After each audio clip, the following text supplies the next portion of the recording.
Өнөөдрийн хуралдаар одоо таны хувьд одоо ямар саналуудыг бас хэлвэ? Гендрийн бас асуудлыг одоо та хуралдаар одоо хамгийн их ярьдаг одоо төлөөлөгч нар нэрч үү тийм ээ. За өнөөдөр 7 дугаар хуралдаад одоо өндөрлөх тийшээ хандаж байна. Би эмэгтэй хүний төлөөлөгчийн хувьд бол гендер тэгшэрхийн тухай бас нэлээд юм бодож боловсруулж явдаг.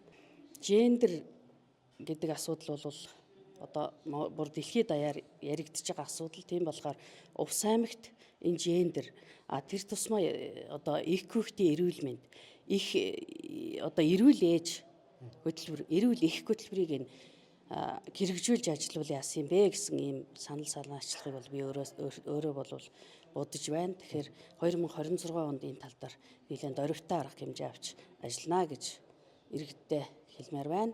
За мөн одоо би аймгийн 7 дугаар багаас сонгогдсон төлөөлөгч. Тийм болохоор манай 7 дугаар багт яг тулгамдаад байгаа асуудал бол хотын бүсэд байрладаг баг юм байгаа. Тийм учраас манай ард иргэд нэлээд тийм хувьтай одоо уран суц байр барьж ашиглалтанд оруулсан боловч дид бүтцийн асуудал нь шийдэгдэхгүй ингээд бохир цэвэр дулаан ус байхгүй учраас хашаандаа сайхан амьдарч чадахгүй байна гэсэн ийм өгүүлэлгийг бол удаа дараа надад санал ирж байгаа.